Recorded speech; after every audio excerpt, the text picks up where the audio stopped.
नमस्कार दोस्तों। यदि आप एमपीपीएससी के फूड सेफ्टी ऑफिसर एग्जाम की तैयारी कर रहे हैं तो एक्चुअल किस तरह के क्वेश्चंस आएंगे एग्जाम में वो नेचर बहुत ज़्यादा पता होना चाहिए, क्योंकि देखिए, हम सब में से ज़्यादातर क्या सोचते हैं कि हमने बीएससी किया एमएससी किया तो उस नज़रिए क्वेश्चन आएंगे। आपका जो एग्ज़ाम है वो फूड सेफ्टी ऑफिसर का है, यानी आपको खाद्य सुरक्षा के ऊपर काम करना है, तो प्रश्न का नेचर भी उससे जुड़ा हुआ होगा। इसलिए ये मैंने यूनिट 1 के जो है अगर कहा जाए कुछ क्वेश्चंस आपके लिए लेकर आया हूं। तो चैनल को सब्सक्राइब नहीं किया है तो चैनल को सब्सक्राइब कीजिए और वीडियो को पूरा आखिरी तक देखिए, आपको बहुत सारे क्वेश्चंस का नेचर समझ पड़ेगा।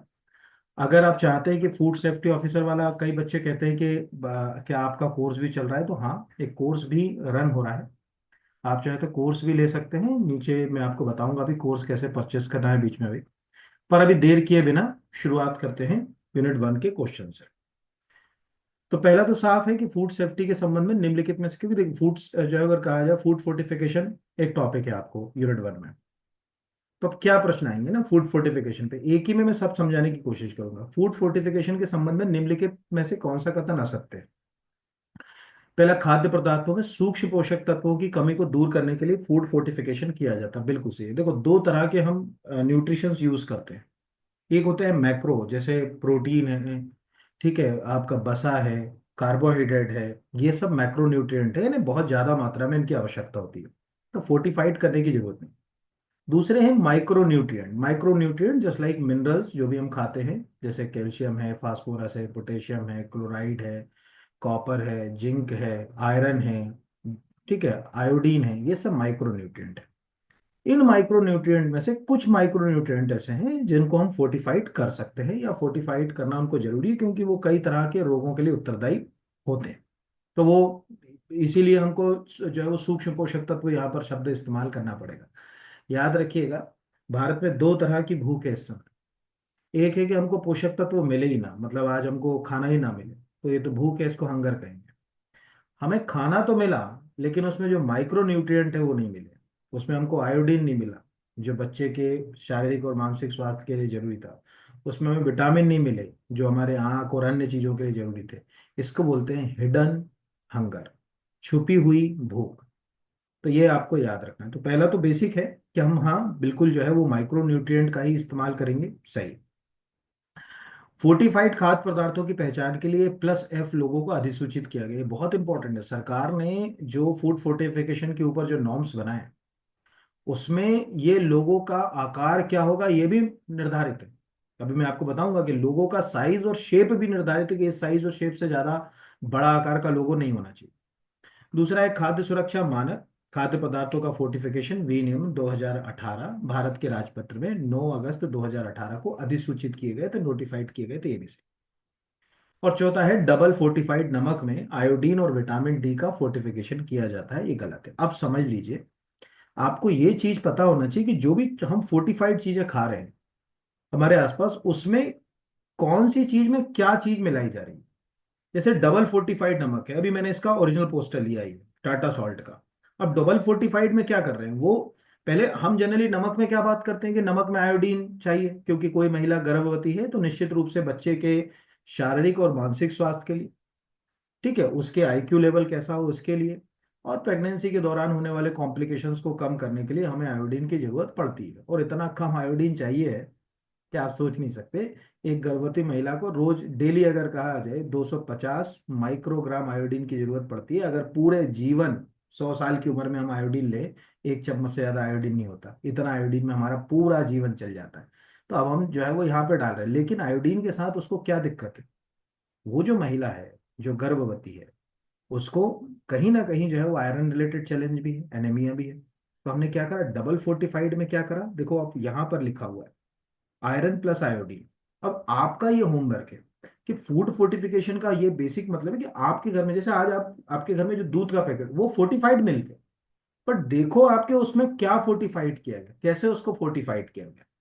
तो फूड फोर्टिफिकेशन में जो डबल फोर्टिफाइड सॉल्ट यूज हो रहा है वो आयरन प्लस आयोडीन वाला सॉल्ट यूज हो रहा है, ना कि जो है वो अगर कहा जाए आयरन के साथ विटामिन डी। विटामिन डी तो हम मिल्क में यूज करेंगे।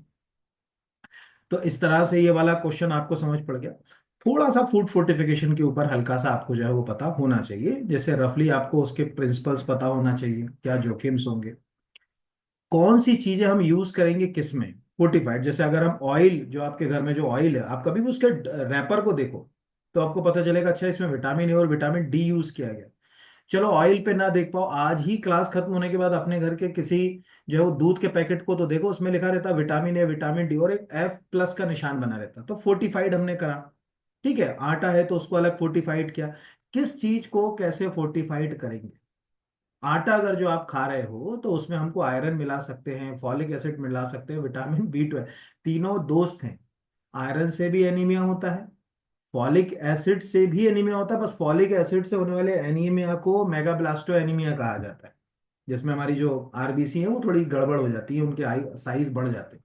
विटामिन B12 से भी वही जो है वो मेगालोब्लास्टिक एनीमिया हो रहा है। तीनों एनीमिया ही हैं यहाँ पर। तो आटे में हमने क्या करा, आयरन मतलब जोड़ीदार बनाए ना, कि आटे में क्या मिलाएंगे, तो लोहा में आयरन मिलाया हमने, लोह तत्व, फॉलिक एसिड और विटामिन D12, ये तीनों जो अगर कहा जाए उसकी पूर्ति करेंगे।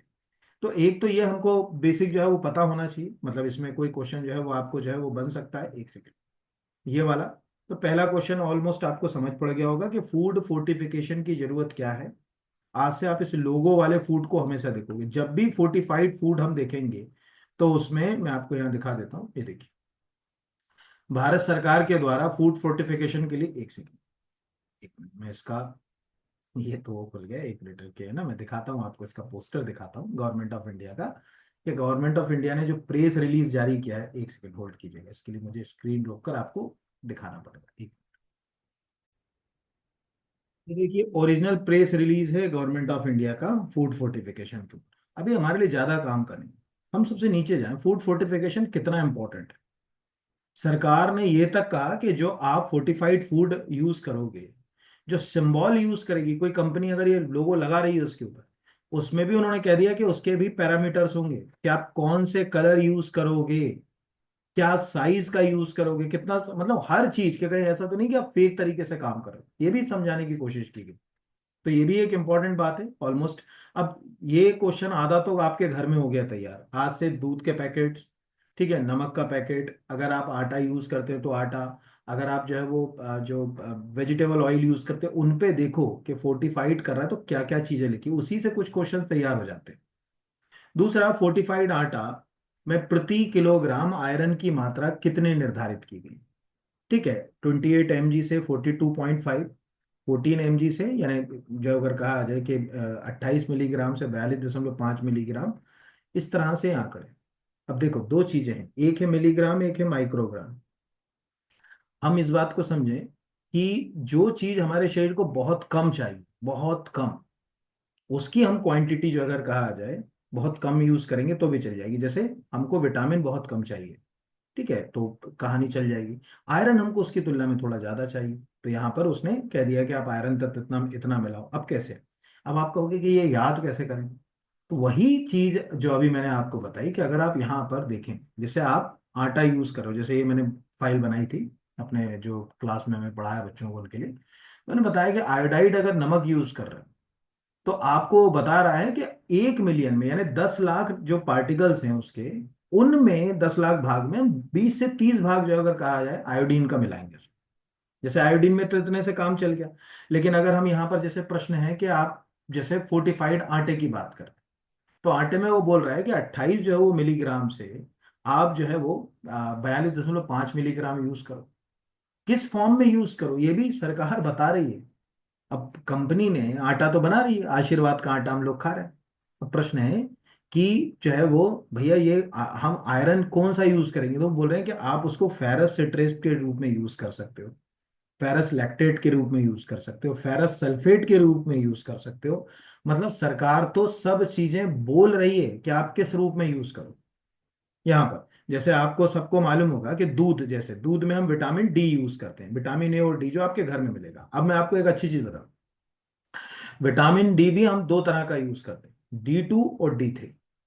जो विटामिन डी प्लांट से मिलता है, ये यहाँ पर अगर कहा जाए ये प्लांट से जो मिलने वाला होता है, ये लिखा हुआ है यहाँ पर, उसको जो है वो एर्गो कैल्सीफेरॉल कहा है।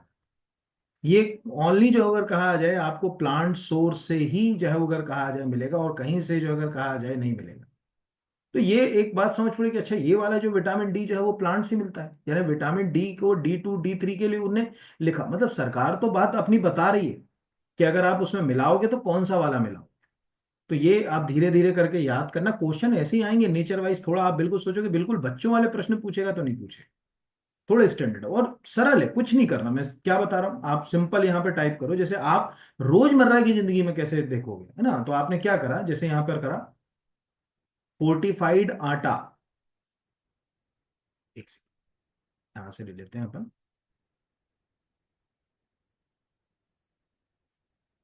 ठीक है,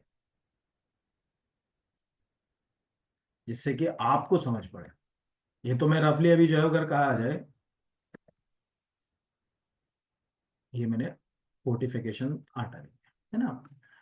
अब टेक्निकली मैं चला गया, अभी मेरे सामने सब आप आशीर्वाद के आटा है, मुझे देखना है कि आशीर्वाद का आटा फोर्टिफाइड है कि नहीं। खुद आशीर्वाद के आटे की ही वेबसाइट पर आशीर्वाद मुझे ले गया। अब चूंकि यहाँ पर निशान दिख रहा है +F का, मतलब ये फोर्टिफाइड है। अब वो इस आटे में क्या क्या मिला रहे हैं, आटे के अंदर वो बोल रहे हैं कि साहब हमारा जो आटा है उसमें आयरन है, हमारे आटे में फॉलिक एसिड है, हमारे आटे में विटामिन B12, ये चीजें हम अपने आटे के अंदर जो है वो मिला रहे हैं। लेकिन आशीर्वाद फोर्टिफाइड चक्की आटा enriched the essential micronutrient like iron, folic acid, vitamin B12, ये तीनों एनीमिया को बचाते हैं, तीनों। बस ये मैंने बोला कि विटामिन B12 और फॉलिक एसिड से होगा, उसको मेगाब्लास्टो एनीमिया के नाम से ज्यादा जाना जाए। ये उसने, अब ये हमारे रोजमर्रा के घर में अगर हमारे यहाँ आटा रखा हुआ, उसी से हमारा क्वेश्चन तैयार हो गया ना। तो गवर्नमेंट ऑफ इंडिया के जब हम प्रेस रिलीज पर गए, उन्होंने कहा कि भाई आपको आटा लेना है तो आटे में क्या आप मिला सकते हो, तो वो बोल रहा है कि आप आयरन मिला सकते हो, फॉलिक एसिड मिला सकते हो, मतलब उसने प्रूव करा कि भाई मैं गवर्नमेंट ऑफ इंडिया के नॉर्म्स फॉलो कर रहा हूँ। गवर्नमेंट ऑफ इंडिया कह रहा है कि आप फोर्टिफाइड आटा यूज करोगे तो आप उसमें आयरन मिलाओ, उसमें फॉलिक एसिड मिलाओ, उसमें B12 मिलाओ। अब क्या आपको यहाँ दिख रहा है आशीर्वाद के वेबसाइट पे कि साहब मैंने विटामिन डी भी मिला लिया इसमें, विटामिन ए भी मिला लिया, क्योंकि इसको फोर्टिफाइड नहीं करना उससे। हम किस चीज को किससे फोर्टिफाइड करेंगे, उसकी स्ट्रेंथ किससे बढ़ाएंगे, ये बताने की। तो आसपास की चीजें कितनी सरल हैं, ये चीजें तो आपको पढ़ना, हम यही पढ़ा रहे हैं अपने बच्चों को। मतलब एक होता है कि अपन रट लें, एग्जाम रटने से नहीं, एग्जाम अप्रोच बेस्ड चीजों से जो है निकलते हैं यहाँ पर, तो ये धीरे धीरे करके आपके तैयार हो ही जाएंगे। अगला है आपको, उसमें एक टॉपिक है कार्बोहाइड्रेट, विटामिन, प्रोटीन वाला। अब जनरली क्या होता है कि हम लोगों को ये सबको मालूम है, मोनोसेक्राइड क्या है, डाइसेक्राइड क्या, पॉलीसेक्राइड, वो थोड़ा बाल की खाल बात करेगा। अब क्या करेगा, पहले तो हम जो कार्बोहाइड्रेट यूज करते हैं वो दो कैटेगरी में यूज करते हैं, है ना। पहला स्ट्रक्चर बेस्ड, जैसे मोनोसेक्राइड, डाइसेक्राइड, ठीक है, और पॉलीसेक्राइड बेस्ड जो सब हम यूज कर रहे हैं। दूसरा स्वाद से पहचान। तो नॉन शुगर कार्बोहाइड्रेट का मतलब है कि आपने मुंह में रखा और आपको उसका स्वाद मीठा नहीं आया, जस्ट लाइक आप सपोज मान के चलो, आप जो सैलेड्स खाते हो, ककड़ी खा रहे हो, ककड़ी में भी कार्बोहाइड्रेट है। आप कोई अगर कहा जाए फाइबर खा रहे हो, फाइबर में भी कार्बोहाइड्रेट, बट वो कार्बोहाइड्रेट जो अगर कहा जाए आपको मीठा नहीं लगेगा, उसको अपन बोलते हैं नॉन शुगर कार्बोहाइड्रेट। जो कार्बोहाइड्रेट मीठा लगता है, जस्ट लाइक ग्लूकोज, सबने खाया है ग्लूकोज, मुझे बताने की जरूरत नहीं, मोनोसेक्राइड सबसे कॉमन कार्बोहाइड्रेट है ग्लूकोज, जो रोजमर्रा की जिंदगी में हम लोग खाते हैं। फ्रैक्टोज, जितने फल तुम रोज खा रहे हो, आज से हमेशा जब भी कोई मुंह में फल रखो तो कहो ये फ्रैक्टोज। जब भी शहद खाओ तो ने कहा ये सबसे बड़ा रिच सोर्स है फ्रैक्टोज का, क्योंकि वो फ्रूट शुगर ही है, फ्रूट शुगर का मतलब होता है फ्रैक्टोज। और घर में जब मैं एक बार अपने बच्चों को पढ़ा, मैंने पूछा कि सुक्रोज कहाँ रखा तुम्हारे घर में, वो कंफ्यूज हो गया, जबकि जो घर के अंदर आपके डब्बे में शक्कर भरी हुई है वो सुक्रोज, ठीक है। मतलब ये घर में हम, मतलब ये है कि हम बस उसको शक्कर नाम से याद कर रहे हैं।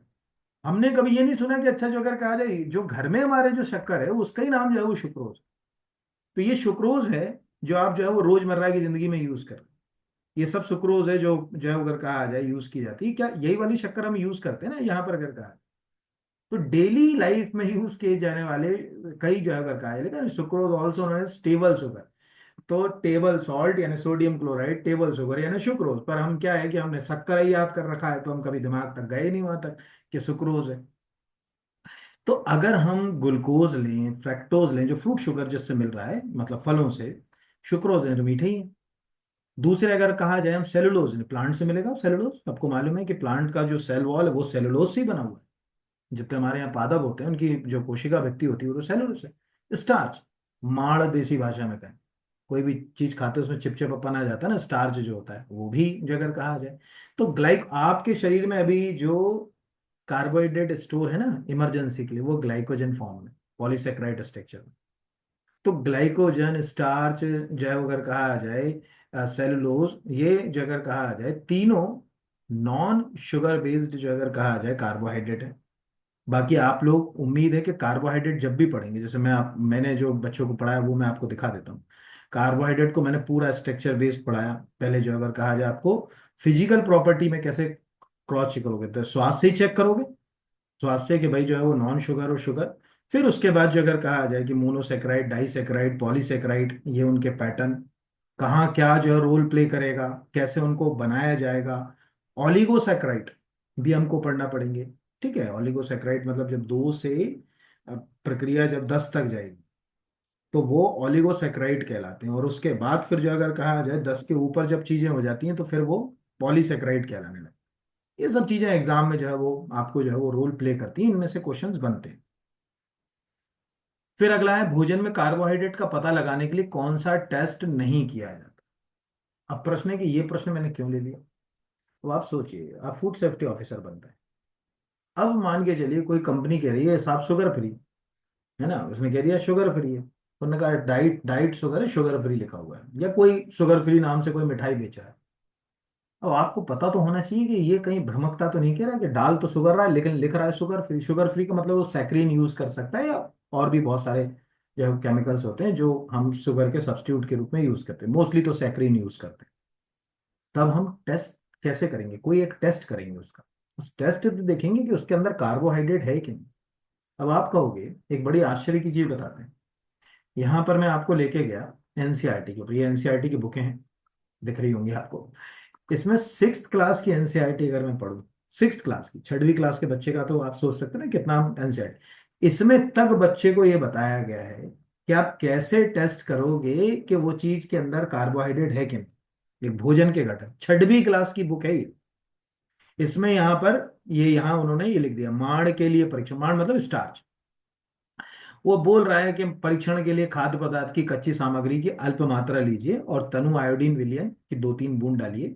खाद्य पदार्थ के रंग में क्या परिवर्तन है, ये क्या, ये नीला या काला हो गया, नीला या काला है तो माड़ की उपस्थिति, यानी हमने कोई भी फूड ले लिया, जैसे यहाँ पर बच्चों ने आलू ले लिए और आलू के ऊपर आयोडीन का वो डाला और इससे नीला या काला रंग आ गया, तो मान के चलिए कि इसमें कार्बोहाइड्रेट है। और किस फॉर्म में है, स्टार्च फॉर्म में। तो छोटे छोटे बच्चों को उन्होंने 6 क्लास में ये टेस्ट सिखा दी।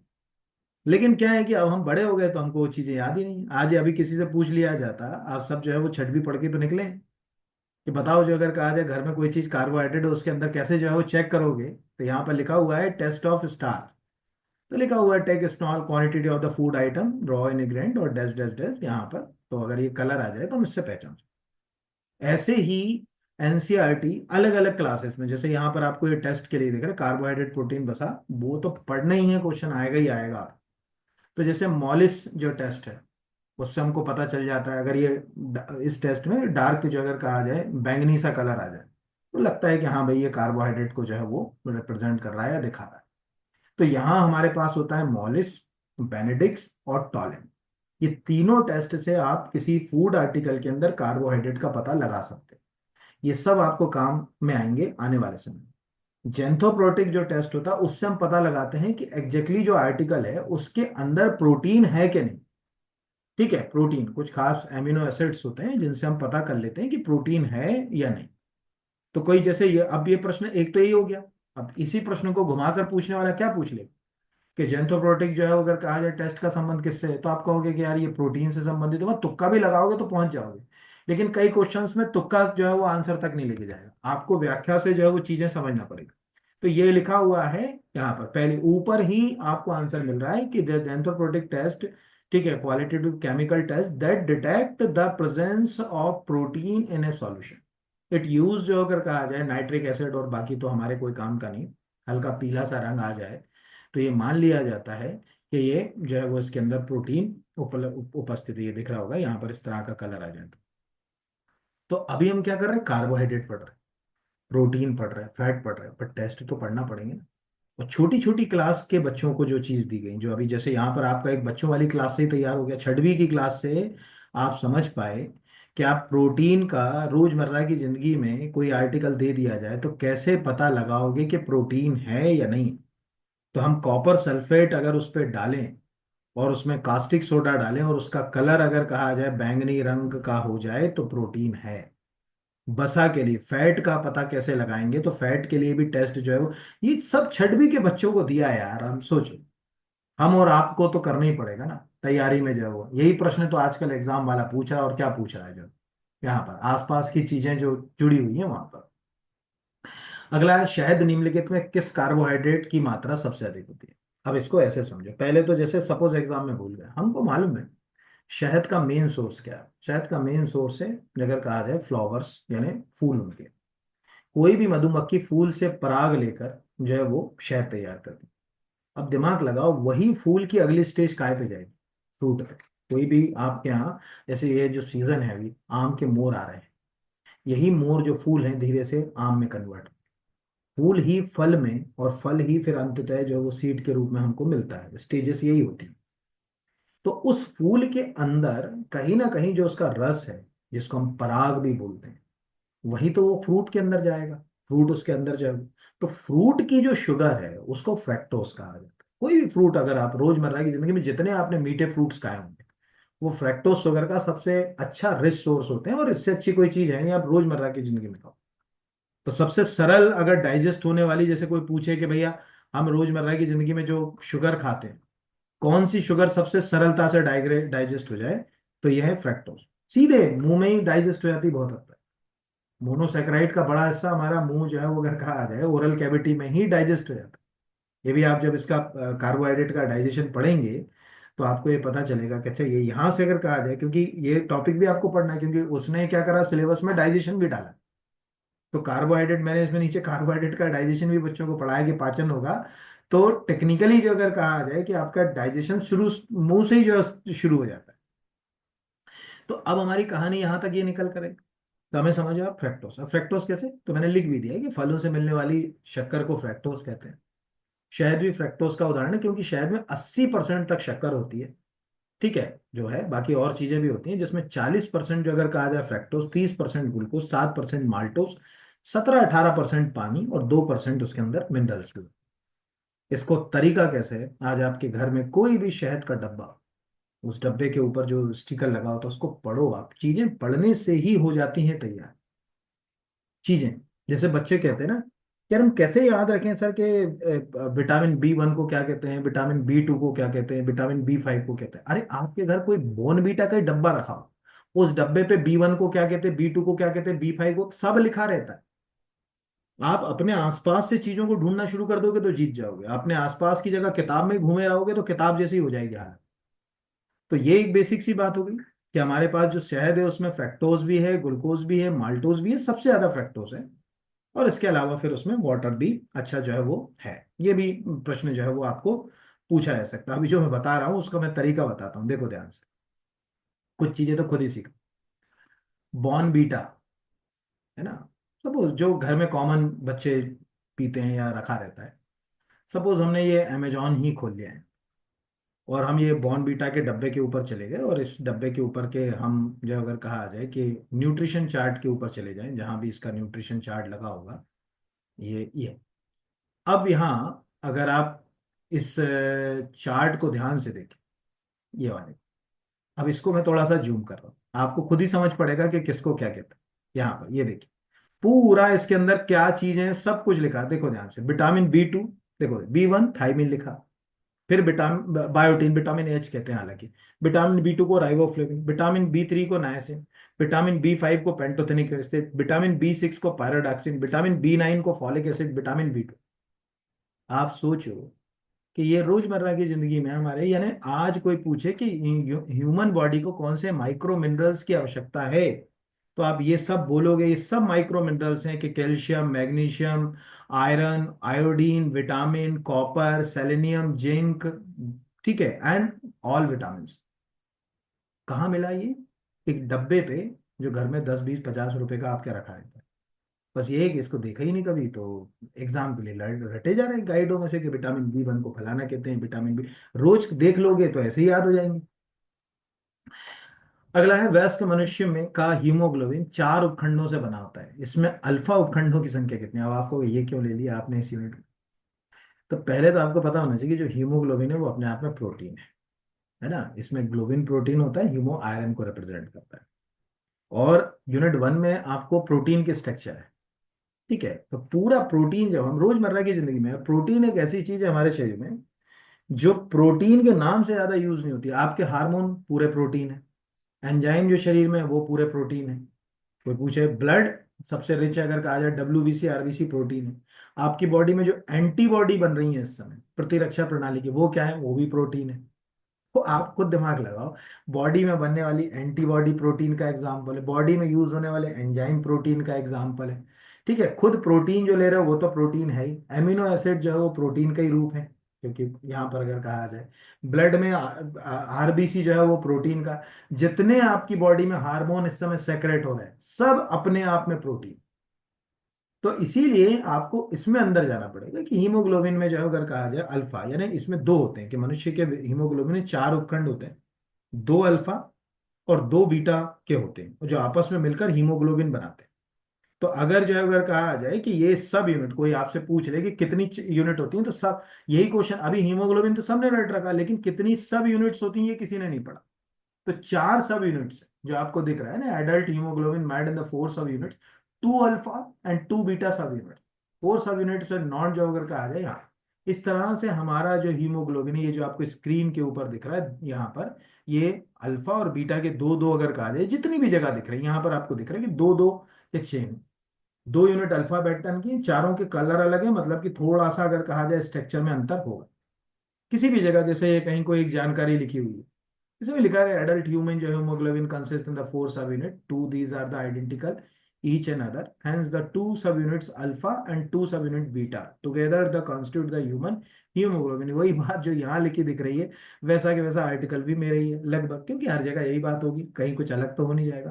तो कोशिश करिए कि अगर आप प्रोटीन स्ट्रक्चर पढ़ रहे हैं, कार्बोहाइड्रेट पढ़ रहे हैं, तो उनके इस तरह के स्ट्रक्चर जो हमारी रोजमर्रा की जिंदगी से जुड़े हैं उसको जरूर जो है वो पढ़ें, है ना। हाँ, वो मैं आपको ये कोर्स के बारे में शुरू में बच्चे पूछते हैं, तो आपको कुछ नहीं करना है। अगर जैसे आपको लग रहा है कि हेल्दी कोर्स आपको तैयार करना है, और इसमें अभी जैसे किसी का ये महिला पर्यवेक्षक वगैरह वाला जो एग्जाम है अभी, वो भी इसमें तैयार हो जाएगा बहुत हद तक, क्योंकि उसमें सब मैं अभी न्यूट्रिशन और ये सब चीज़ें मैंने पढ़ाई हैं और मैं पढ़ा ही रहा हूँ उनको बच्चों को।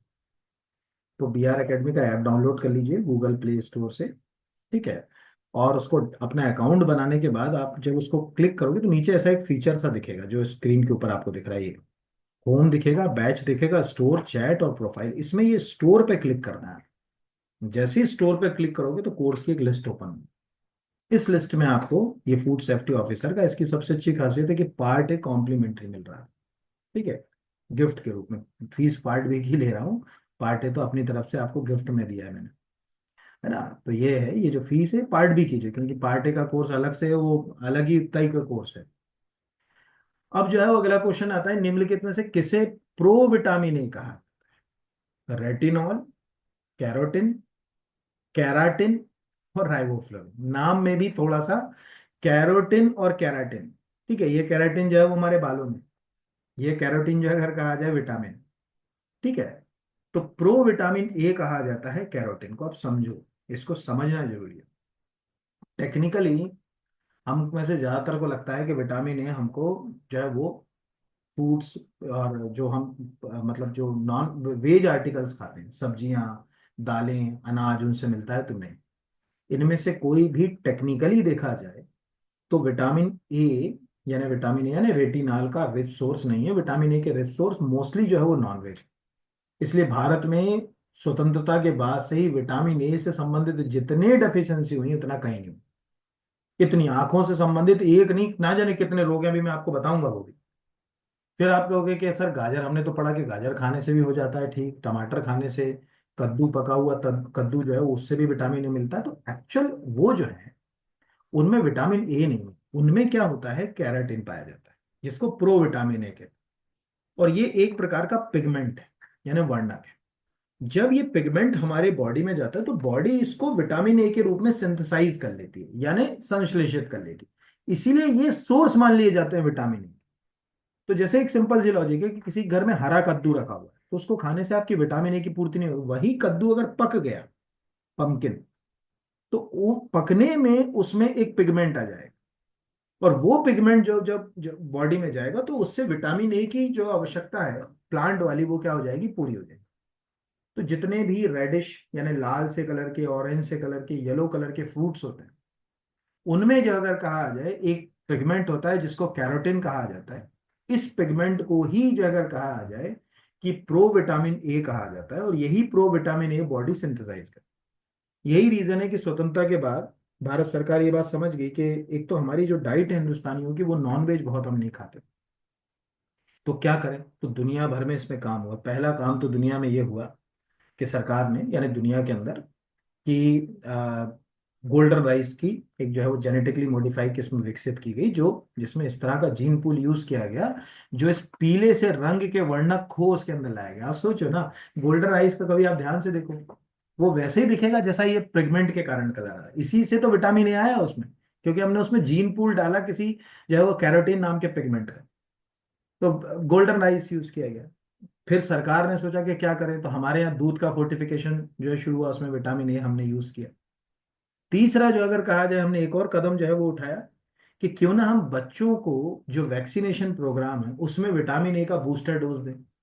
तो आज भी अगर आप वैक्सीनेशन प्रोग्राम भी देखोगे तो उसमें भी विटामिन ए का जो है वो बूस्टर डोज जो है वो बच्चों को दिया जा रहा है।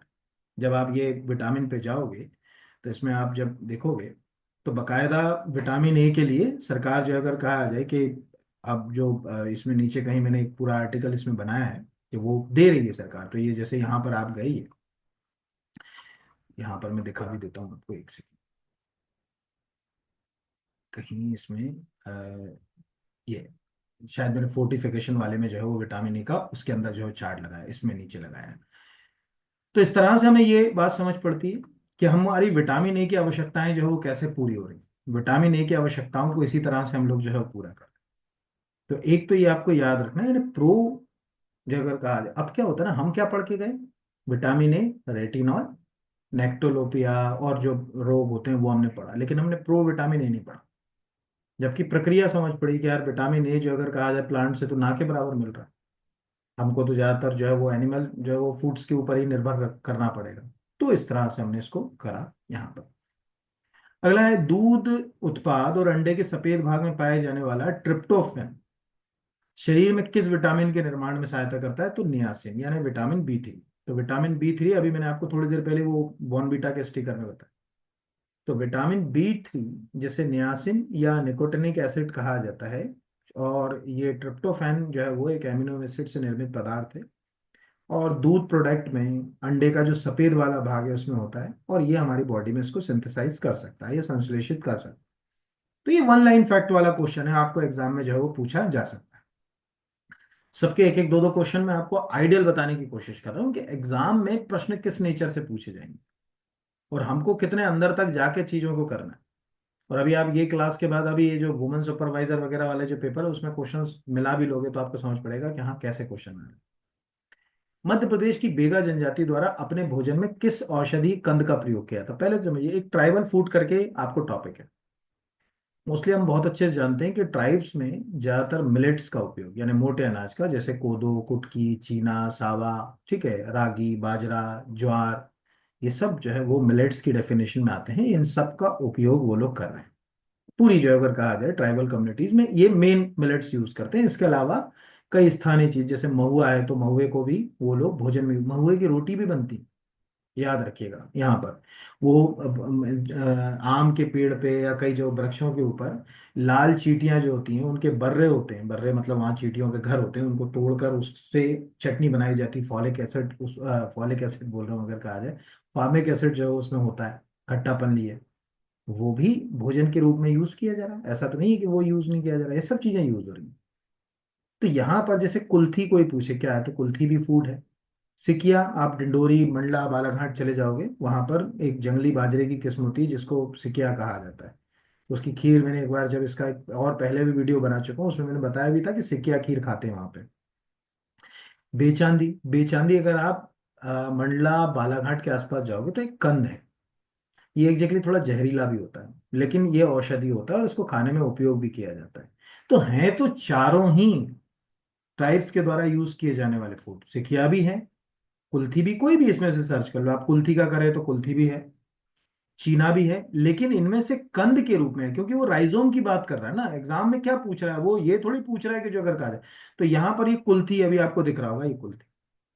अब जो है वो, जैसे जो अगर कहा जाए कुल्थी सेहत के लिए बहुत ज्यादा है ना, तीन जो है वो पत्तियों वाला पौधा है, सामान्यतः कुल्थी भी कहा जाता है। प्रोटीन, कार्बोहाइड्रेट, इसका उपयोग औषधीय रूप में जो है वो होता है। ठीक है, कुल्थी का अन्य नाम क्या है, ये सब जो है वो अगर कहा जाए मिल जाए। ये जनजातीय समुदाय में काफी जो है वो यूज किया जाए यहाँ।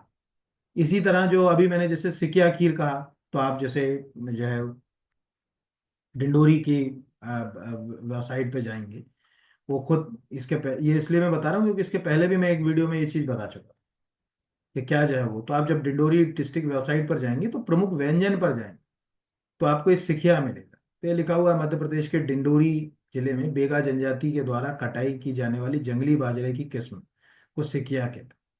ये यहाँ पर, और इसका रंग पीला होता है। बेगा आदिवासी इसे चावल और खीर खीर तैयार करते हैं। तो सिकिया खीर, कोई वीडियो भी डला हुआ है इसके ऊपर। तो हमारे लिए जो है अगर कहा जाए तो ये जो एक है, ये एक प्रकार का कंद है।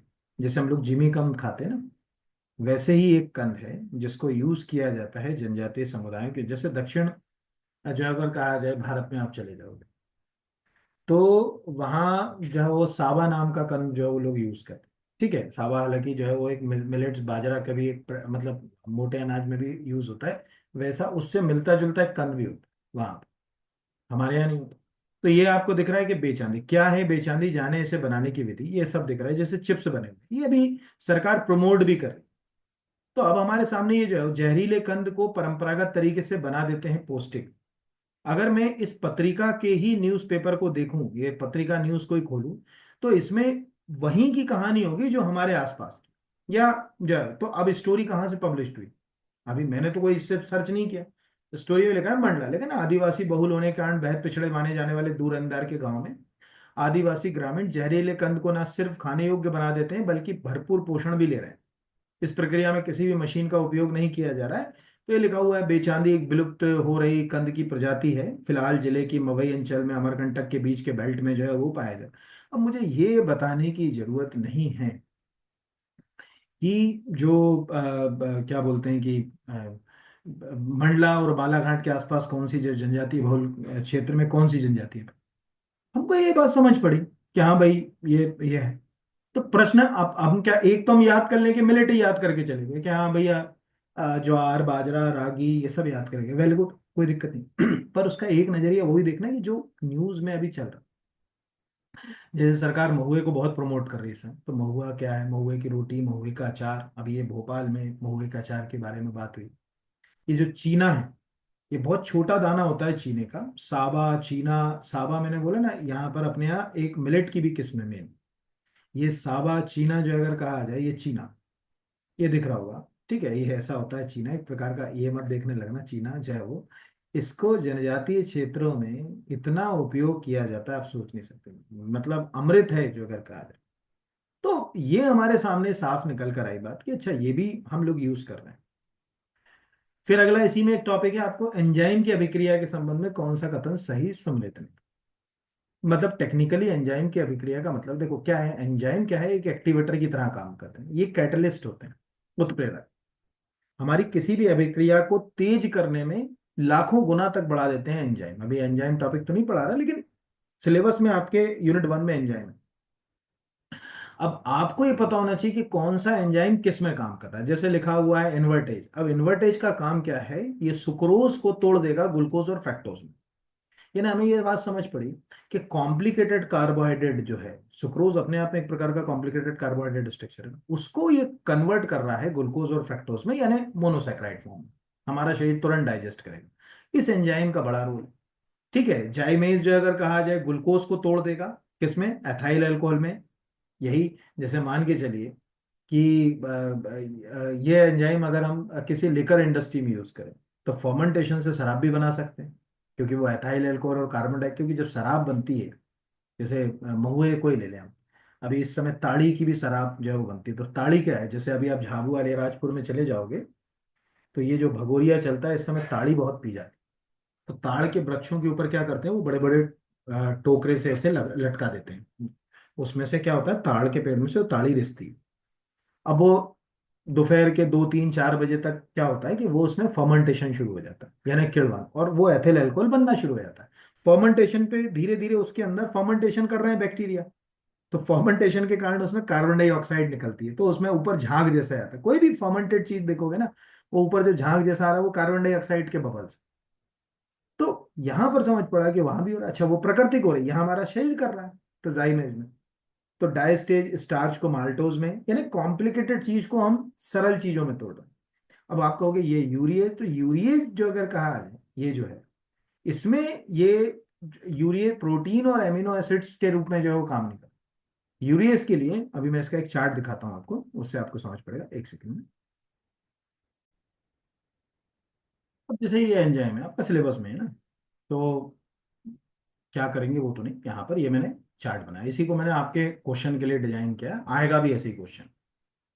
अब आपको दिख रहा है कि वो यूरियस है ना। अब यूरियस जो है अगर कहा आ जाए टेक्निकली, जो है वो यूरिया को अमोनिया और कार्बन डाइऑक्साइड में तोड़ता है। नाम से ही समझ पड़ रहा है यहाँ पर चार्ट में, यूरिया। प्रोटीन को एमिनो एसिड में कन्वर्ट करेगा कौन सा, पेप्सिन। आपको मालूम होगा पेप्सिन नाम का एंजाइम, अगर आपके डाइजेस्टिव सिस्टम में, हमें आमाशय में पेप्सिन अगर ठीक से नहीं हो रहा, काम नहीं कर रहा, लीवर बड़ा रोल प्ले करता है पेप्सिन एंजाइम को तैयार करने में, तो आप मान के चलो हम प्रोटीन को डाइजेस्ट नहीं कर पाएंगे। प्रोटीन के पचाने में बहुत, इसलिए जिन लोगों को लीवर संबंधित चुनौती होती है डॉक्टर सबसे पहले प्रोटीन मना करता है, प्रोटीन मत खाओ भाई। जिनको लीवर चुनौतियां होती, लीवर डैमेज होता है, प्रोटीन रिलीज भी होने लगता है, कभी आप देखिएगा उनके यूरिन में प्रोटीन आने लगता है यहाँ पर, है ना। तो हमें ये बात समझ पड़ी कि जैसे लिखा है इन्वर्टेज कहाँ से मिला, ईस्ट से मिल गया। जाइलेम जो है वो कहाँ से मिला, ईस्ट से मिल गया। ठीक है, डायस्टेज कहाँ से मिल गया, माल्ट, जो बियर जितनी बनती है ना वो सब माल्ट से ही बनती है।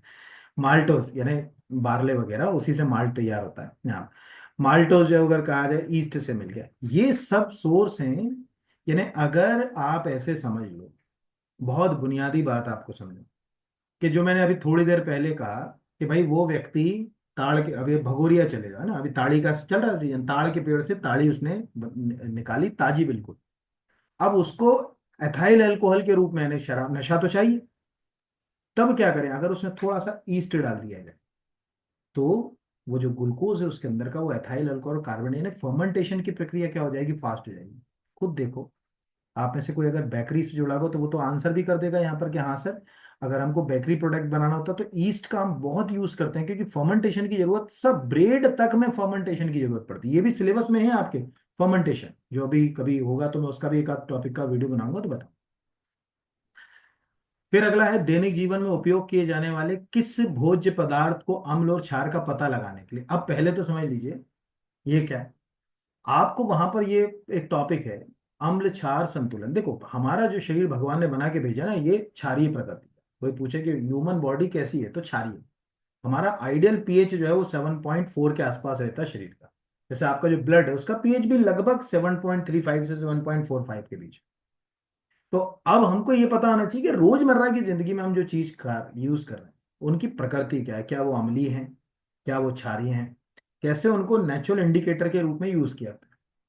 जैसे एक सबसे कॉमन नेचुरल इंडिकेटर हल्दी का ही मैं समझा देता हूँ। हल्दी, आप कुछ मत करो, अभी अपने कपड़े के ऊपर हल्दी गिरा लो, और हल्दी गिराने के बाद अपने यहाँ बाथरूम में जाओ, और जो साबुन है कपड़े धोने का, हाथ धोने वाला नहीं, कपड़े धोने का, क्योंकि वो क्षारीय प्रकृति को, कपड़े धोने वाला, उसको जैसे ही उस हल्दी के ऊपर लगाओ, विद इन ए सेकंड उसका कलर लाल हो जाएगा। विद इन ए सेकंड मतलब लगाते से ही लाल हो जाएगी। तो कई बार होता है ना कि अभी हल्दी के द्वारा धो रहे तो अरे बाप रे कितने लाल दिख रहे हैं, जब सूखा तो अरे ये तो पीले हैं, वहां तो लाल दिख रहे थे। कारण ये है कि वो नेचुरल इंडिकेटर की तरह। तो रोजमर्रा की जिंदगी में जैसे हल्दी है, गोभी नहीं, लाल गोभी, ठीक है, यहाँ पर पोटैटो है, प्याज, ये सब नेचुरल इंडिकेटर हैं रोजमर्रा की जिंदगी में। जहां तक कि जो अगर कहा जाए जो चाइना रोज होता है, वो सबसे कॉमन नेचुरल इंडिकेटर जो घर के बाहर लगा। अभी कई लोग सोचते हैं कि चाइना रोज क्या चीज है, ये जो दुर्गा जी को क्या बोलते हैं उसको, जासून का फूल चढ़ता है ना, वो सबसे सरल जो अगर कहा जाए नेचुरल इंडिकेटर चाइना रोज, बोल उसको, वहां ज्यादातर लोग चाइना, चाइना रोज।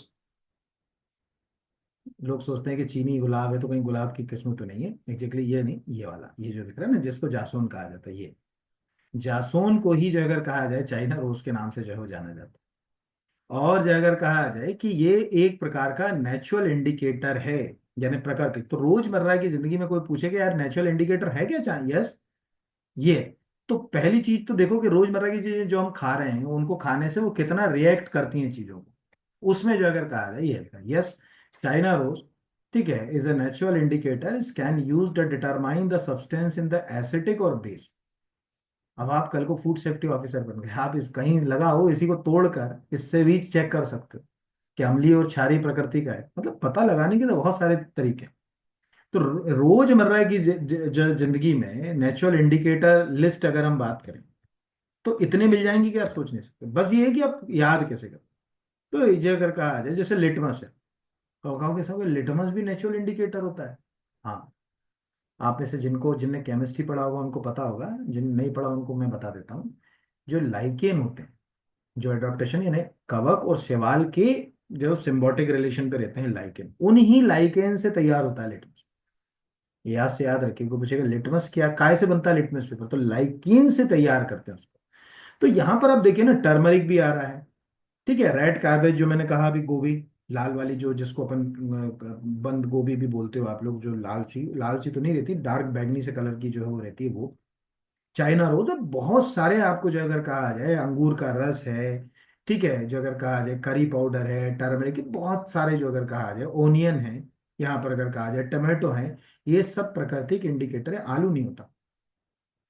तो हमें ये बात बहुत अच्छे से पता चली कि हमारे दैनिक जीवन में हल्दी, लाल गोभी, प्याज, टमाटर, चुकंदर, ये सब जो अगर कहा जाए यहाँ पर ये, जैसे लाल गोभी का मैंने एक का एग्जांपल लिख लिया, आपको यही पता होना कि लाल गोभी अम्ल या क्षार के संपर्क में आने पर अपना रंग नीला या हरा कर लेती है, क्योंकि इसमें एंथ्रोसाइनिन नामक एक पिगमेंट होता है।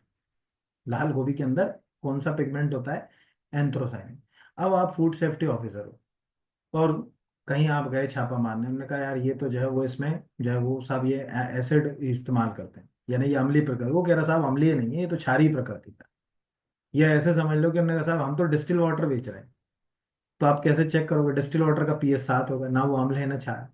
और उठा के आपने जो है कोई टेस्ट कर लिया, टेस्ट से हल्का फुल्का हमको उससे भी जो है वो चीजें समझ पड़ जाती, मतलब एक उदाहरण बता रहा हूँ कि आप कैसे याद रखो। तो ये एक बुनियादी बात, हमें ऐसे भी क्वेश्चन जो है वो एग्जाम में आएंगे। फिर अगला जो है, दैनिक जीवन में उपयोग किए जाने वाले कोलाइड। अब आपके सिलेबस में कोलाइड यूनिट बन है। अब कोलाइड क्या होता है पहले तो देसी भाषा में समझ।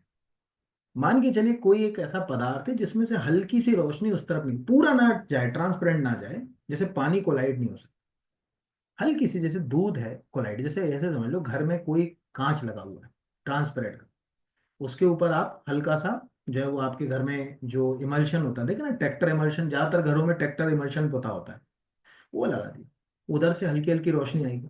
या मैंने जो अभी ये रत्न पहन रखा है ना, ये जितने रत्न हैं हम रोजमर्रा की जिंदगी में उसका सब कोलाइड है।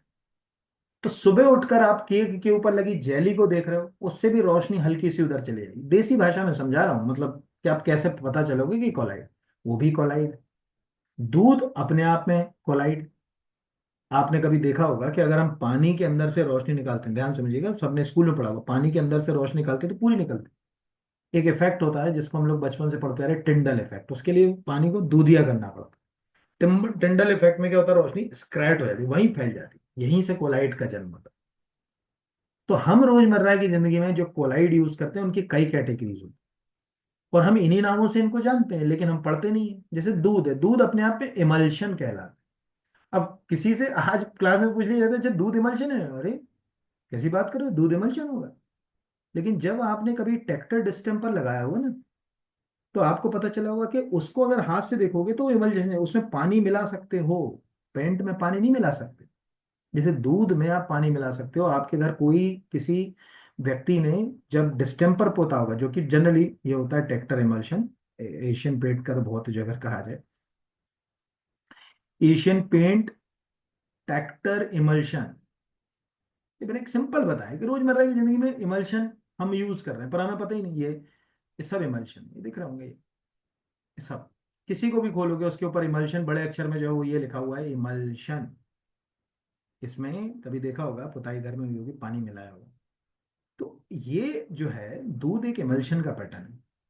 ठीक है, मायोनीज आप कहोगे ये क्या चीज होती है, हमने तो सर कभी जो खाई नहीं। अब जितने आपने, मायोनीज एक ऐसी चीज है जो आजकल आपको जहर है, ये जहर, ध्यान रखना, जहर समझ लो। जितने नूडल चाउमीन की दुकान पर जाते हो, वो एक सफेद सा कलर का क्रीम देता है आपको खाने के लिए। एक तो देता है वो आपको टोमेटो केचप, केचप दे दिया है ना, और एक वो चिली सॉस देता है। आजकल एक नया आने लगा सफेद सा क्रीम, जहर ही है मायोनीज जो है वो, शरीर डाइजेस्ट नहीं कर पाता उसको, वो देने लगा। तो जैसे कहीं हम थिएटर में सपोज मान के चलिए, वो क्या बोलते हैं उसको, जो चिप्स जैसा एक नाम, मुझे नाम याद नहीं आ रहा, कुछ उसका अच्छा सा नाम है, वो बोला जाता है, वो खाते हैं। तो उसके साथ वो मायोनीज दे देता है। तो मायोनीज फॉर्म मतलब, देख अगर आपने देखा है मायोनीज, तो आपको दिमाग चलेगा कि अच्छा ये फॉर्म नहीं है, ये फॉर्म का पैटर्न नहीं हो सकता। जैसे पहले तुम्हें मायोनीज दिखा दूं, आपको कि हाँ सर ये तो फॉर्म हो ही नहीं सकता। जैसे इमल्शन अभी आपको दिख गया कि इमल्शन का नेचर कैसा होगा, दूध जैसा होगा, गाढ़ा होगा, बिल्कुल पतला नहीं होगा यहाँ पर। तो कोई पूछे पनीर इमल्शन हो सकता, नहीं हो सकता ना, पनीर कैसे इमल्शन होगा। तो मायोनीज ये सब ने खाई होगी मायोनीज, ये देखो, ये बहुत मिलता है आजकल जो है वो, काफी जो है वो, ये वाले तो बहुत जो अगर कहा जाए बाजार में मिल रहा है ये, मतलब स्वास्थ्य के लिए जो है वो बहुत नुकसानदायक है ये चीज। ठीक है, यहाँ पर हम जो अगर कहा जाए इसको अगर यूज करें तो ये बहुत नुकसानदायक जो है वो माने जाते हैं। पर अब सब चीज जो अगर कहा जाए कि खा ही रहे हैं तो कुछ करा ही नहीं जा सकता इंसान जो है वो यहाँ पर। तो अब हमें समझ पड़ा, पनीर जो है अगर कहा जाए एक जेल पैटर्न में है, मक्खन जो है अगर कहा जाए, मक्खन देखा वो भी इमल्शन की पैटर्न में है। तो यहाँ पर मैंने एक एनसीईआरटी का आर्टिकल लगा, जैसे सपोज मान के चलिए कोलाइट, कोलाइट की जो है वो कुछ पैटर्न्स होते हैं, उनको अलग अलग नामों से जाना जा सकता है, जस्ट लाइक सॉलिड सोल बोल सकते हैं, एरोसोल बोल सकते हैं, जेल, इमल्शन, फॉर्म, ये सब कोलाइट।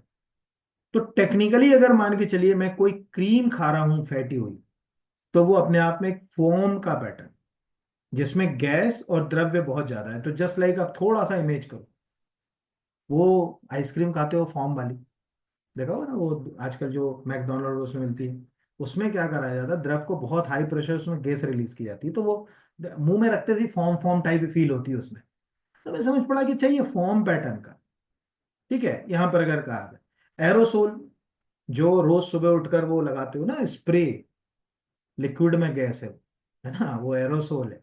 आप कभी भी एरोसोल का फोटो इंटरनेट पे ढूंढोगे तो जितने स्प्रे आप यूज कर रहे हो सब एरोसोल पैटर्न के होते हैं। क्योंकि हमें फूड इंडस्ट्री की बात करनी, तो हम यहाँ पर देखें कि यार एरोसोल तो छोड़ दे, लेकिन दूध हमको समझ पड़ा ये हमारे काम हो सकता है, मक्खन हमको समझ पड़ा ये हमारे, तो दूध और मक्खन जो है वो इमल्शन है, बट फैटी हुई क्रीम, बच्चे इसी में कंफ्यूज, मक्खन और फैटी हुई क्रीम को अलग अलग नहीं रख। मक्खन अलग चीज है, फैटी हुई क्रीम अलग चीज है। उसको फैटी हुई क्रीम को हम जो यूज कर रहे हैं फॉर्म के फॉर्म में, बहुत आइसक्रीम में यूज, द्रव के साथ अगर हम ठोस को यूज करें तो पनीर इसका सबसे अच्छा एग्जाम्पल। पनीर को अगर आप दबाओगे उसमें पानी भी है, यानी वो द्रवीय प्रकृति का भी है, ठोस जेल पैटर्न पे है। इसी तरह एरोसोल तो अभी मैंने बता दिया, ठीक है, सॉल आपको बता दिया। ये भी आपको जो है वो एग्जाम में पूछे जाएंगे भाई दैनिक जीवन में, क्योंकि कोलाइड आपको अगर नेचर वाइज दे दिया तो वो पूछेगा कि जो आप मायोनीज खा रहे हो, जो आप दूध ले रहे हो, जो आप पनीर यूज कर रहे हो, जो आप छाछ यूज कर रहे हो, ठीक है। अभी जैसे सिंपल ही लॉजिक मैंने यहाँ पर एक सिंपल कीवर्ड टाइप कर लिया। अभी अब गर्मी आ गई, अब गर्मी में हम लोग क्या पीते हैं, गर्मी में हम लोग छाछ पीते हैं ना, ठीक है। Butter milk is which type of colloid, ठीक है, हमने सिंपल टाइप किया। अब आप कहोगे ये तो मेरे को आंसर पता ही चल गया था यहाँ पर। क्यों पता चल गया था, क्योंकि अभी आपको दिमाग चल गया, अच्छा दूध अगर इमल्शन है तो बटर मिल्क छाछ भी इमल्शन ही होगा। अब आपके दिमाग में खाका क्लियर है कि मैं इमल्शन के अंदर क्या क्या चीजों को रखूं। जैसे पनीर है उसमें पानी नहीं मिला सकता है ना, जितने इमल्शन है उसमें पानी मिला पा रहा हूँ, चाहे वो दूध हो, चाहे वो इमल्शन वाला जो पैंट मैंने बात कहा था वो सब इमल्शन। हाँ, जो पैंट हम लोग यूज करते हैं, जो मतलब ऑयल पेंट वगैरह, वो इमल्शन की मेन नेचर में नहीं है यहाँ पर अगर कहा जाए। तो टेक्निकली जो अगर कहा जाए कि ये लिख रहा है कि buttermilk consider is emulsion type of the colloid इसमें the water in oil emulsion meaning the droplets of the water disperse throughout the, ठीक है, अगर कहा जाए कंटिन्यूस ऑयल फेज, ठीक है, यहाँ पर ये आपको इमल्शन की कहानी।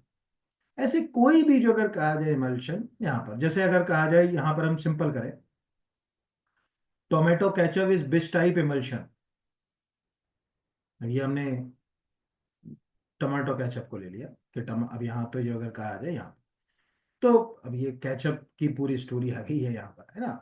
ठीक है, ये इमल्शन टाइप कर दिया मैंने गलती से, इसीलिए वो आंसर हो गया।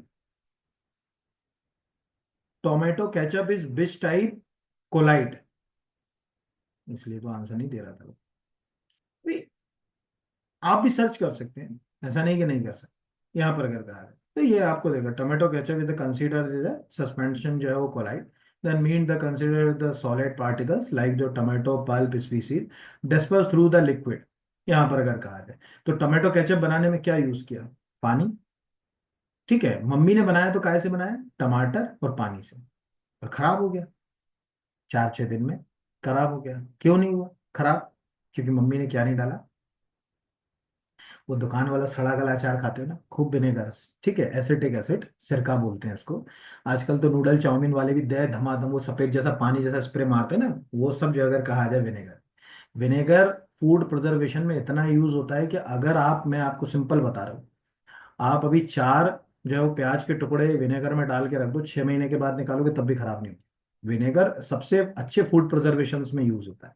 और हम एंशियंट टाइम से विनेगर यूज कर रहे हैं, जैसे जो सेव का सिरका है वो तो इजिप्टियन सिविलाइजेशन के समय भी वो लोग यूज करना जानते थे। उस समय जो अगर कहा जाए लोग सेव के सिरके का उपयोग करते थे। तो ये यहाँ पर ये आपको ऑलमोस्ट मैंने पैटर्न बताया कि क्या जो है। अगला, निम्नलिखित में से कौन सा दोष विटामिन ए की कमी से नहीं होता, ठीक है। तो नेक्टोलोपिया, जिसको हम आम भाषा में जो अगर कहा जाए रतौंधी कहते हैं, जीरोपेथेलमिया, ये भी जो अगर कहा जाए एक प्रकार की, देखो, जीरोपेथेलमिया आंखों के अंदर विटामिन ए की कमी से होने वाले सब रोगों का पापा है, सब रोगों का पापा। इसकी कई तरह की स्टेजेस होती हैं, अलग अलग तरह से इसको अलग अलग नामों से जो है वो जाना जाता है, जैसे मैं आपको एक एग्जांपल में दिखा देता हूँ, 1 मिनट रोक के सभी लोगों को, है ना। जब देखिए विटामिन ए में ना, तो जीरोपेथेलमिया जो है वो रतौंधी के रूप में भी दिखेगा, इसमें आंख में रात में थोड़ा सा दिखना कम हो जाएगा, कम रोशनी में दिखना कम हो जाएगा, नहीं, अंधेरे में आदमी देख नहीं पाएगा। कंजक्टिवा जीरोसिस, इस स्थिति में आंख की जो कंजक्टिवा वाली जो ये जो झिल्ली होती है, ये जो दिख रही है, ये सूखना शुरू हो जाती है, ठीक है, मतलब इसमें ड्राइनेस आने से। बिटोट स्पॉट, आंख का ये जो कॉर्निया वाला जो हिस्सा दिख रहा है ना सफेद, इसमें क्या होता है, सफेद कलर के छोटे छोटे स्पॉट बनने लगते हैं, पीले सफेद ऐसे हल्के, सफेद तो नहीं कह सकते, पीले या ब्राउनिश कलर के। ये सब जीरोपेथेलमिया के पैटर्न है, विटामिन ए की कमी से बच्चों को होते हैं। कॉर्निया का, फिर कॉर्निया ही आपका सूख जाए, रेतीला हो जाए कॉर्निया, मतलब आंखों को चलाने में ही दिक्कत। कॉर्निया में, और सबसे बुरी बात सबसे है कैरोटोमलेशिया, भगवान ना करे बच्चों को हो। 50% प्लस जो है वो अगर कहा जाए डेथ रेट है, अगर किसी बच्चे को हो जाए तो 100 बच्चों में से 50 बच्चों की मृत्यु की संभावना थी। इसलिए सरकार विटामिन ए पे इतना काम कर रही है कि आप सोच नहीं सकते। और हम भी इसी नजरिए से पढ़ाते हैं कि कम से कम आपके आसपास किसी को हो तो आप उसको बताओ। तो ये तो सब हैं, इसमें कैरेटोमलेशिया सबसे ज्यादा है, ये 1 से 3 वर्ष के बच्चों को होती है। अगर आप यहाँ पे कैरेट ये सिंपल टाइप करें, ठीक है, कैरेटोमलेशिया डेथ रेट, ये आपने जोड़, यहाँ पर आपको आश्चर्य होगा कि यार कितना खतरनाक बीमारी है। विटामिन ए की कमी से जो अगर कहा जाए, क्या लिखा हुआ है, the death rate of keratomalacia can range of 50 to 90% depending the state. इसमें क्या होता है, आंख का ये कॉर्निया ना पूरा गलकर सड़ने लगता है, पूरा, मतलब आप सोचो कि क्या तो चैलेंज फेस करता होगा वो बच्चा। अगर आप इसके फोटो देख लोगे ना तो मतलब मन को वो करने वाले फोटो होते हैं। ये दिख रहा है ना, ये कॉर्निया पूरा के पूरा धीरे धीरे क्या होना शुरू हो गया, सड़ जाता है, पूरा गल जाता है, पूरा पूरा कॉर्निया गलना शुरू हो जाता है। तो ये जो है वो, ये सब जो अगर कहा जाए जीरोपैथेलीमिया के ही पैटर्न हैं जितने मैंने नाम बताया। तो वो नेक्टोलोपिया भी है, जीरोपैथेलमिया भी है, केरेटोमलेशिया भी है, वार्निक कॉर्साकॉफ सिंड्रोम जो होता है वो नर्वस सिस्टम से संबंधित, यानी तंत्रिका तंत्र से संबंधित जो है वो अगर कहा जाए है। इसके लिए आपको कुछ नहीं जाना, जैसे अभी हम यहाँ पर चले गए, यहीं से मैं आपको दिखा देता हूँ। ये तो विटामिन जो अगर कहा जाए ये हो गया, एक सेकेंड ना, ये तो विटामिन B1 जो है, जिसको हम आम भाषा में थायमीन कहते हैं, इससे बेरी बेरी तो होता ही है, लेकिन बेरी बेरी के अलावा इससे वॉर्निक कॉर्सोकॉफ सिंड्रोम भी होता है। तो ये आपको याद रखना है कि ये विटामिन B1 की कमी से, तो ऐसे थोड़ा सा अंदरूनी तरीके से भी पढ़ना पड़ेगा, ऐसा नहीं ऊपर बस रतौंदी पढ़ के चलेगा, उत्ते से काम नहीं चलेगा, रतौंदी के आगे भी जाना पड़ेगा, तब जाके कहीं चीजें जो है वो पकड़ना।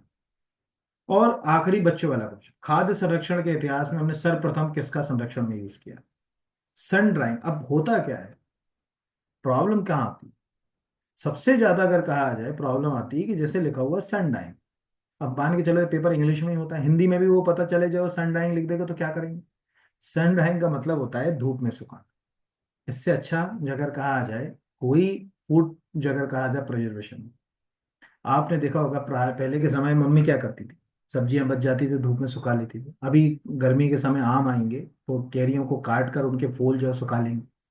आलू के चिप्स बनाकर साल भर के लिए सुखा के रखती थी। ये सब जो है वो फूड जो है अगर कहा जाए प्रिजर्वेशन के लिए इस्तेमाल होने वाली तकनीकें, सबसे पहले तो हमने सन ड्राइंग यूज करी। जैसे मैं आपको एक अच्छी चीज बताऊं, हम रोजमर्रा की जिंदगी में जितना भी प्रोटीन लेते हैं, सबसे हाई रिच प्रोटीन होता है ड्राई फिश। सबसे ड्राई फिश से ज्यादा प्रोटीन किसी भी चीज में नहीं दुनिया में। 55% तक प्रोटीन होता है। 100 ग्राम ड्राई फिश किसी ने खा ली, ड्राई फिश, तो उसको मान के चलो 55 ग्राम प्रोटीन मिल गया। तो उसको कैसे ड्राई फिश को कर रहा है, वो क्या करते हैं, मछली जो अगर कहा जाए को जो है वो धूप में सुखा कर बेच देते हैं, फ्राई करके बेच देते हैं ड्राई फिश जो अगर कहा है। तो यहाँ अगर हम इस पे चले जाएं, जैसे सन ड्राइंग को देखें, तो ये इतिहास में पहली ऐसी प्रक्रिया थी जो हमने यूज करी। ये दिख रहे हैं जितनी भी चीजें क्या कर रहे हैं, हम धूप में तो सुखा रहे हैं। मिर्चियाँ भी हमने देखा होगा, मिर्ची का तोड़ने के बाद धूप में सुखाते हैं, सालों में यूज कर सकते हैं। या मछलियां सूख रही हैं, कई और चीजें जो सूख रही हैं, ये सब इंसान सभ्यता की शुरुआत से ही उपयोग करता चला। फर्मेंटेशन और अन्य चीजें, ठीक है, तो हमने बाद में सीखी। पर जब इंसान ने अपने आप को सभ्यता से जोड़ा होगा लाखों साल पहले, तब भी वो कहीं ना कहीं जो है वो सूर्य में चीजों को सुखाना जो है वो जानता हो। तो ये भी फूड प्रिजर्वेशन पे एक चीज है। बाकी तो हम करेंगे ही करेंगे जो है वो निर्जलीकरण, पाश्चराइजेशन, ये तो सब अब बताएंगे। लुई पाश्चर ने कैसे जो है पाश्चराइजेशन की बात करी। जो रोजमर्रा की जिंदगी में दूध यूज करते हुए पाश्चराइज्ड, ये भी अपन बात। तो इस तरह से मैंने बताने की कोशिश आपको की कि यूनिट 1 में क्या क्वेश्चन का नेचर रहेगा, कैसे क्वेश्चन आ रहे हैं। अब अगर आपको लगता है कि आपको बिल्कुल हेल्दी मजेदार कोर्स चाहिए, और पढ़ा मैं ही रहा हूँ सब कुछ, बायलिंगुअल पढ़ाता हूँ मैं, हिंदी इंग्लिश दोनों में। जैसे ये फाइल आपको दिख रही है, ये इसी तरह की फाइल है। हालांकि मैं कोशिश करता हूँ कि बच्चे खुद अपने नोट्स बनाएं, बहुत बिलीव नहीं करता, क्योंकि जो यहाँ दिख रहा है ये 40% मेरी मतलब लेक्चर में काम आता है। बाकी जो चीज़ें मैं वहाँ पे फोटो दिखाता हूँ, इमेज करता हूँ, लिंक करता हूँ, वो आपको याद रखना है। यहाँ तो इस तरह से आप चाहो तो BR एकेडमी का ऐप डाउनलोड करो। ऐप डाउनलोड करने के बाद अपना अकाउंट बनाओ, मोबाइल नंबर से बनाओ, व्हाट्सएप से नहीं, मोबाइल नंबर से अकाउंट बनाओ। उसके बाद यहाँ नीचे स्टोर पे क्लिक करो। स्टोर पे क्लिक करोगे तो कोर्स का लिस्ट आएगा इस तरह से पूरा। इस लिस्ट के ऊपर जो अगर कहा जाए फूड सेफ्टी ऑफिसर वाले कोर्स पे क्लिक करके वहां से ही कोर्स जो है वो परचेस हो जाएगा। ठीक है, प्लस जो अगर कहा जाए कि जैसे ही कोर्स परचेस होगा, ये जो चैट बॉक्स है, इसमें आपको फूड सेफ्टी ऑफिसर का चैट का एक बॉक्स दिखने लगेगा, उसमें एक व्हाट्सएप और टेलीग्राम का लिंक है, उससे आप उस प्राइवेट ग्रुप को ज्वाइन कर लेना। उन बच्चों को डेली जो क्लास होती है उसी के ऊपर होती है। इस तरह से ये मैंने आपको बता दिया कि आप चाहे तो कोर्स भी एनरोल कर सकते हो। बाकी तो मैं आप सबके साथ हूँ यहाँ, चैनल को सब्सक्राइब कीजिए। इस तरह से मैं आपको समय परिस्थिति अनुसार जो है वो गाइड करता ही रहूंगा। धन्यवाद।